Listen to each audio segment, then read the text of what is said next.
Pagkatapos iligtas ni Leandro si Elnora, ay agad-agad silang nag-time travel patungo sa kaharian kung saan nakatira si Elnora. Habang nagdiriwang lahat sa pagbabalik ni Elnora, ay may pangyayaring hindi inaasahan. Salamat sa pagligtas sa akin. Nagagalak at ligtas ka. Nasaktan ka ba? Okay lang. Ako, baka ikaw ang hindi okay. Patawad ngunit kailangan ko nang umalis. Samahan na kita at baka maabutan pa tayo dito ng mga taong gusto kang makuha. Pagmamadaling sabi ni Leandro, "Anak! Masaya ako at nandito ka na. Pinag-alala mo kaming lahat." Umiyak sa tuwa. Masaya akong ligtas ka, anak. Masayang niyakap ang anak.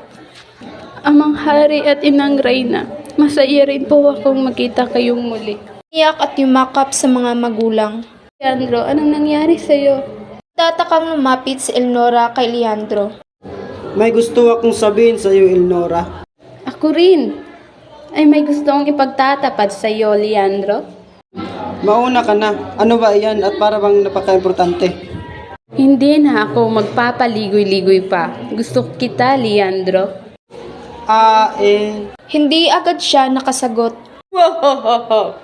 Huwag na muna kayong magsaya dahil hindi pa tapos ang laban at maging akin din ang kaharian nito. Wahahaha. Tawa na parang demonyo. Hindi ako papayag sa gusto mong mangyari.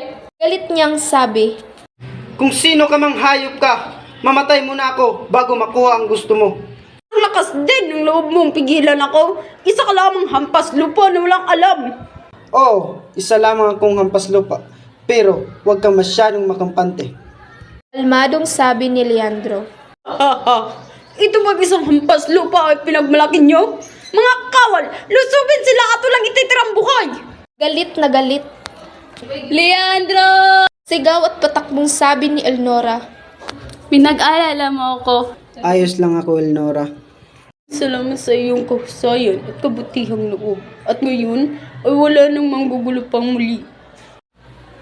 Sa likod niyo! Panaginip lang pala. Kinabahan ako dun